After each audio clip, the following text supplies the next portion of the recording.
Mr. Kellogg, thank you for allowing us a tour of your yard here. It's one that I have seen you start working on this years ago, and I've watched it progress over the years. Yes. So thank you for taking the tour today. And I just want to start in with a simple question of, why did you want to do this to your lawn? Why did you want to change from the traditional lawn into all of these wildflowers and mostly a native landscape here? Sure. Well, I have always enjoyed nature, and I used to walk a whole lot at the state parks and so on, and I just, really enjoyed being around plants and what animals this generates. So I started way back. I had my gallbladder removed, and the old-fashioned way, so I was in the hospital for a week. And I picked up a gardening book by a fellow named Alan Lacey. And he had written, I guess by this time, maybe a half a dozen or more books on gardening, but they're just essays and narratives, and he talks about plants and his experiences. So I thought, my gosh, I've got a big, relatively big yard in the city. I'll just start planting stuff. So I did. I started, very small, and then over the years I've just added things. And I wish I could tell you I had an overall design, but I just sort of planted things, as you know well, based on whether they're better in light or shade or somewhat in between. Right, kind of figured it out as you went, and yes. applied the knowledge you were learning as you were coming into the situation that needed solved. Yes, sir. Yeah, that's a very good point, Kenny. I'm self-taught, other than having read some books about it, and I used to be a member at the Botanical Gardens for several years. Okay. But again, with the trips back and forth and so on, even though they've got great programs, I eventually phased out of that. But they were very helpful also, and they still are, as we had talked earlier. They're more than happy to answer questions people have. Yes, we use them. We're a member of that, and so we've sent them some questions. We have a rep there that has answered pretty much everything we've thrown at them, and have been a great resource for us. And there's some classes coming up late summer and this fall we're really excited to go to at the Botanical Gardens and the Shaw Nature Reserve. Yeah, that's great. So you're bringing that knowledge down here. So absolutely. Yeah. Because I'm still learning. I don't know everything, and I'm learning and then applying, learning and applying. Yes. Yeah, which is what I've done. A very amateur scale. But, yeah. So, when did you start working on this? Because these plants are beautiful. They're flowering. They look healthy and full grown. A lot of them are. So, how long did this take you?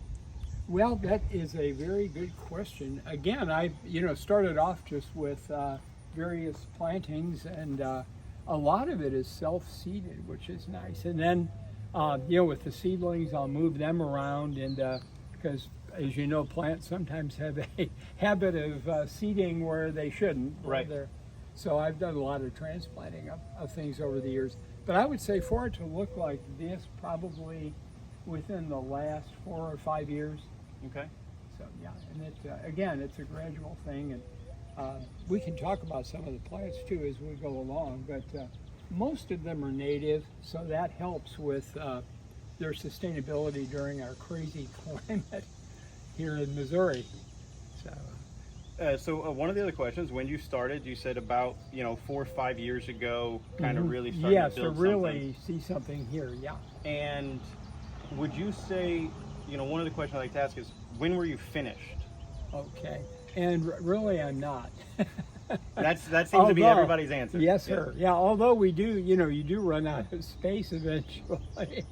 And one of the hazards of this, and I don't say this to discourage anybody, it's certainly doable, but with the lawn that you have left, it's almost like vacuuming, to get in and around the plants to cut things. But it's not that horrible to do that at all. But it is something to consider, because most gardens do have some green spaces, lawn, along with the garden.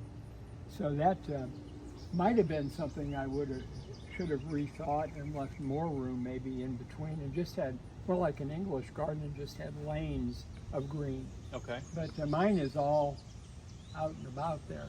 Right. A lot of zigzags. But I like it, actually like it better that way. I think it looks more natural. But.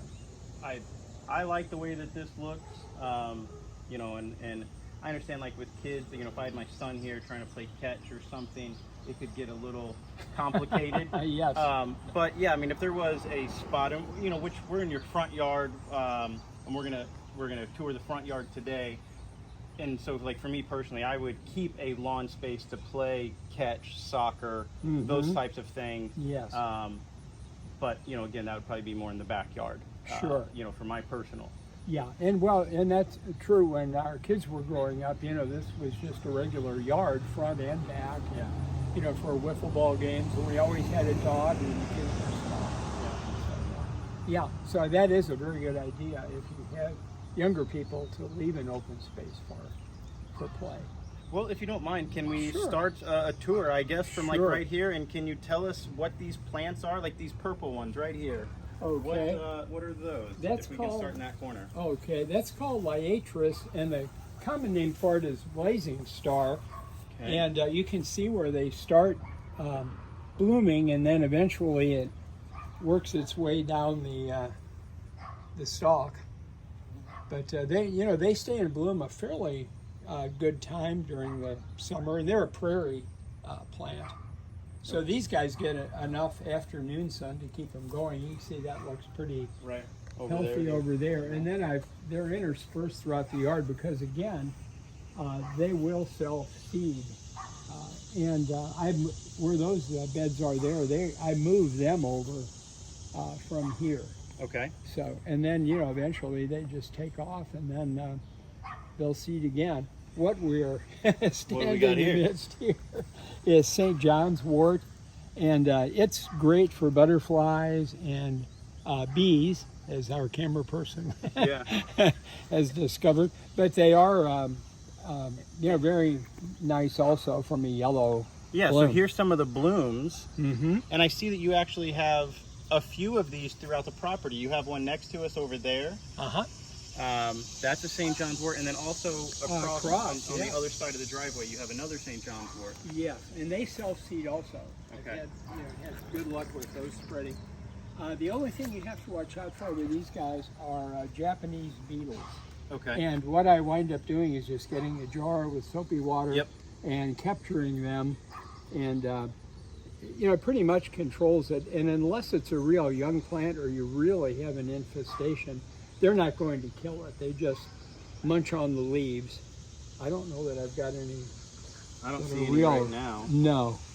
But, I've had the Japanese beetles this year on my green beans. oh, okay. Yeah, here's they've one. been munching on those. I don't know if you can see that or not.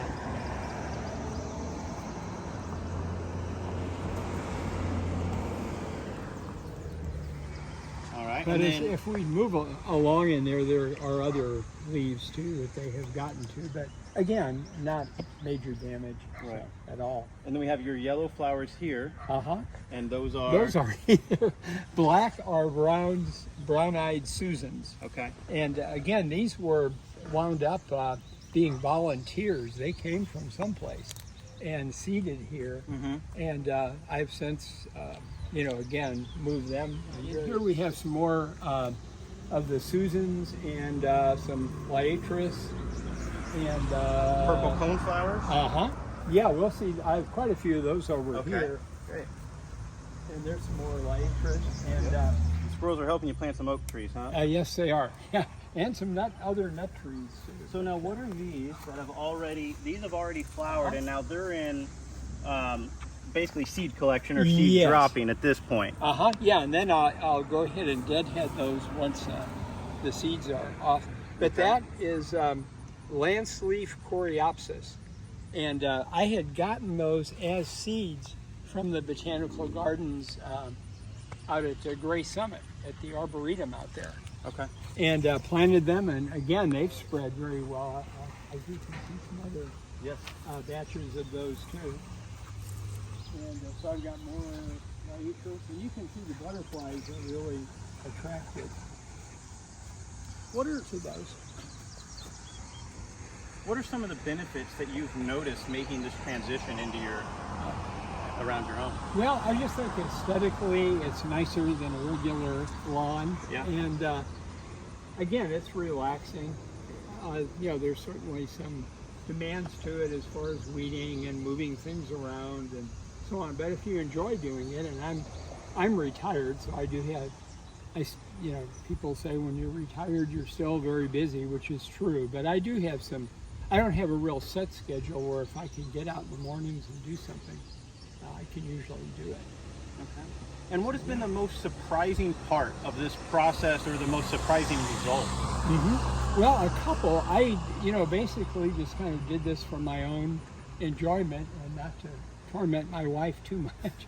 But I've had, people walk by or drive by and stop and comment on the yard. So that sort of keeps me going too. They say, oh, we really appreciate it, because I try to have things throughout all summer, where if one finishes blooming, other things will pick it up. So I really appreciate the positive feedback. But I think just it's relaxing in a lot of ways, just to be around nature. I'm preaching to the choir. But I want to share this from like your perspective and how you get this from your yard, and because you don't get that from a traditional lawn that's mowed and those types of things. You can get a satisfaction of when it looks nice and when it looks good. That I can 100% agree with and understand. But I've been a big environmentalist and nature enthusiast forever. I'll spend have for a decade plus spend all of my free time out in the woods. I'm either hiking, backpacking, kayaking, something out in nature, and I just love being surrounded by it. And then my own personal journey starts learning when you can bring nature home, and really what you can do with just the space. Because we're still on a residential lot here, but the amount of bees and butterflies and habitat that your yard has is more than most parks have. Because a lot of that's even just mowed, and there's not the flowers and the pollen and the habitat for the life. And we get lots of birds here too, which is another benefit, eating the seeds. And we have bunches of goldfinches that they really like the coneflowers. So once those have bloomed, and then they eat a lot of the seeds and help to disperse those. That's one of the things that I'm noticing is before, like I knew about 3 different bees, right? And now that I start learning about these certain plants, I read about a coneflower or this, and I'm like, oh wait, that plant says it supports 24 or 50 different types of bees that are native to Missouri. It's like, I didn't even know there was that many, let alone that they needed these certain plants. And then I start getting into like all the different butterflies. Yeah, the monarchs and the milkweed. And the monarchs and the milkweed is kind of the first one that everybody grabs and pays attention to and people are familiar with. But then you start picking up on some of these other natives that they are the only habitat or the only food source for other certain butterflies. And so you have to have a variety of these plants to have a variety of this wildlife. And that then we've kind of cut a lot of their food and their habitat down, but we can replant it now and invite these species back in and increase their numbers locally. Yeah, and I have noticed we've got rabbits here. That's kind of nice. There's cover. Although vegetable gardeners would not be keen, but fortunately nobody around here has a vegetable garden. Although neighbors used to, people who lived here previously in different there and there, but they were very good about it. And also garter snakes. I have not seen very many, but every once in a while I'll see a snake, and I like them too. They have their part in nature. But it's all a circle of life, and if you have enough abundance here, your predator insects and predator species come in and eat the pest species, right? So then you don't have too much, or would you say you have too much of a pest problem here? No, I really don't. It is a balance. The only thing is with the Japanese beetles, they, being imports, they don't have any natural predators other than us. Right. But as you say, in most cases, the predator insects will take care of the other ones. So, What would you do differently now after building this thing for 5 years and having your yard be this beautiful habitat? if anything, what would you do differently? That's a really good question. Since it sort of happened in harmony with nature, I can't claim too much for the way it's designed. I really don't know what else I would have done. Maybe looking towards some other species for a little bit more color, possibly. And some years I put some annuals in, I don't know if it'll walk down there or not, but you can see some marigolds down there. So, I do intersperse it, and haven't so much this year because it's been really wet and then really hot. Right. But, I do try to get some color that lasts also with annuals. So maybe that would be one, Kenny, that I, would probably have left more room for some annuals. But I still have places. Okay. And then, what advice would you give to somebody that's looking to leave a traditional lawn and convert to this? What advice would you give to me while I do this for customers and homeowners or in businesses too? Or what would you give to them? Because that's part of us. We're also just trying to educate. People can order these seeds. They can order their own books. They can learn how to do this on their own. If I can help them, great. If I can inspire them, great. Right. And if we can help be a part of the education process. So what advice would you give to me or to anybody else that was taking a traditional lawn and turning it into this? Sure. I would say don't be afraid to ask questions of people. Hopefully from what we're doing today, you'll get some questions too. Right. And, as I say, there are lots of resources. The Botanical Gardens, Missouri Extension Service. And that's something we have right here locally in town, in Farmington. Yes, and we were talking also about Mineral Area College when they were more active, and we're not sure what they have been able to retain and what they might be able to restore from their agriculture end of things. But one of the things that's neat too at Farmington High School with the FHA, FFA, I don't think they're in the house selling and financing yet, but the FFA has a greenhouse, and at least when I was teaching there, they had gardens or plants that they did, a lot of marigolds and other things every year.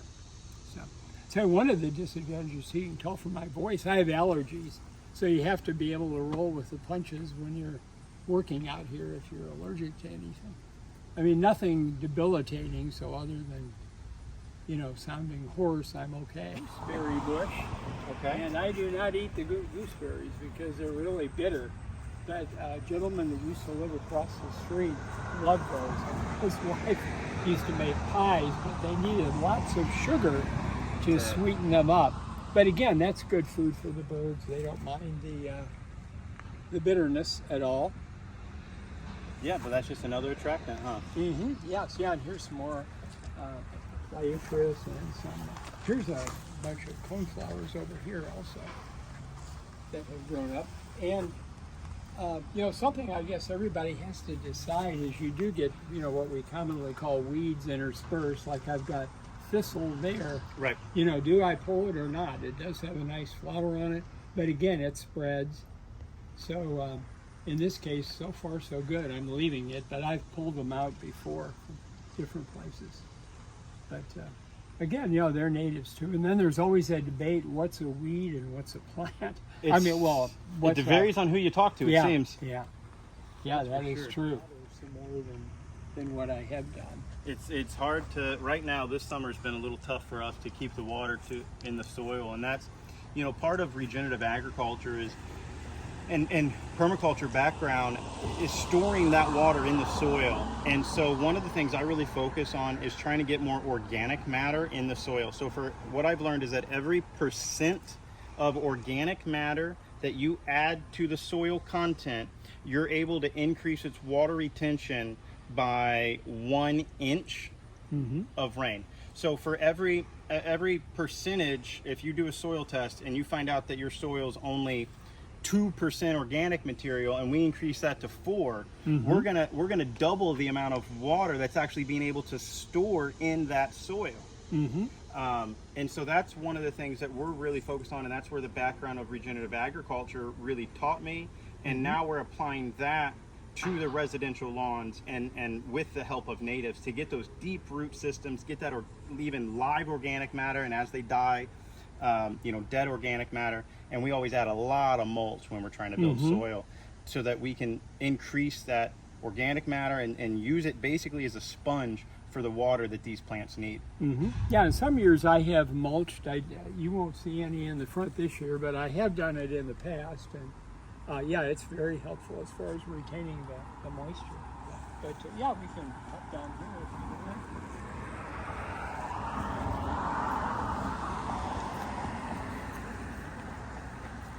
Okay, these are mainstays in most gardens.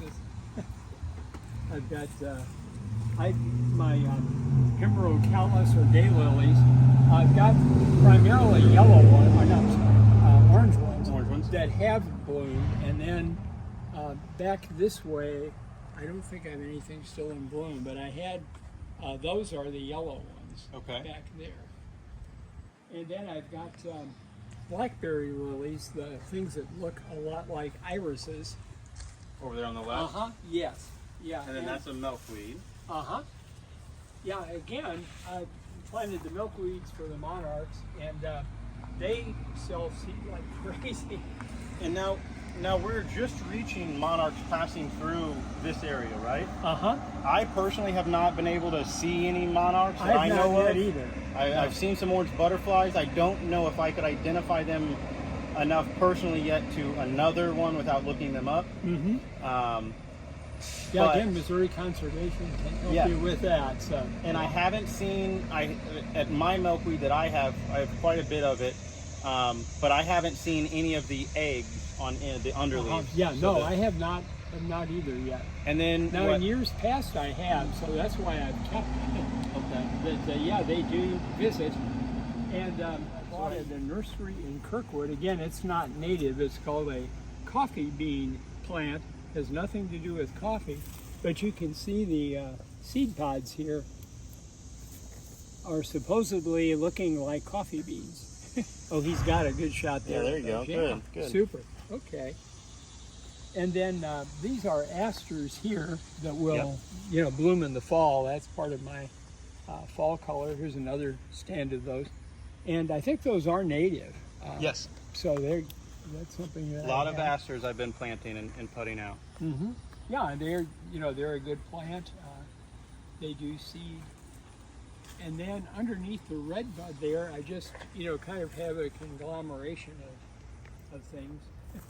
Do you harvest redbud berries or anything? Are you getting those? No. But again, just from the seed pods, if you're not careful, you'll have redbud all over the place too. And again, this one was a volunteer. I don't think I would have planted it that close to the street. And I'm sure the city agrees with me. They've come by a couple of times and blocked off stuff that's hanging over the street. Yeah, we've actually had to pull out a few red bloods that self-seed and start in people's flower beds where they don't want them. And they prove a little tricky to dig out and rapidly spread. But I tell you what, a few weeks ago I was down with Ozark Regional Library Systems. Fantastic library systems, and they're always putting on classes and doing things. And it was down at Millstream Gardens in Fredericktown, and they had two different people down there. But one of the ladies, I don't remember her name, Rachel West, maybe. She was a native food person, and she was there teaching a class of how to harvest and cook. And she brought redbud jam. And it was delicious. It was amazing, and she makes all that. So anyway, the jam you can make from this stuff is wonderful. Good. Huh? Yes. Yeah. Okay. Sort of a latter-day Ewell Gibbons. I don't know if you remember. He was always. You can see this is a seed pod that's getting ready to get started. So the whole flower of this has hundreds of flowers on it. One of them got fertilized, and so it's developing into a seed pod. It closes around it, and the seed pods get big. So that's what we're starting to see here. So here's all the dead flowers that did not get fertilized, and then there's the seed pods. That thing's full of milkweed seeds right here. and Hey, that'll. here's a big one. Oh, there we go. So that'll drop. They'll drop all of these seed pods, or that seed pod will drop all the seeds out and self spread here. Yeah, and there's some more here. Yeah, if your gardener has a significant other, though, they have to get permission from the other person. I think my wife thinks I have too many milkweeds. Oh. And then here I have some other stands of those at various places, but those are transplants from seeds, but those are primrose. Mm-hmm. And then this, I really like these, although they pretty much bloom, but that's butterfly weed, Right. or one of the few Latin ones I can bandy about, Asclepians tuberosa. Yeah, actually, when we're done here, I have to go across the street to our other customer's house, and we're planting 3 of those for them now. Hello. A few weeks ago, we were here with Jim, and we did a yard tour of his yard. And actually, as I was editing the video, I realized that we stopped filming, and we didn't capture the end of the tour or our goodbyes and our thank you. So we're back here today with Jim to capture that.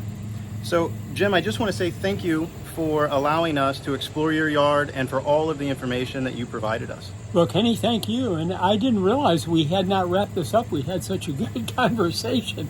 But then, as you mentioned it, yeah, we never really did a finale. No, But no.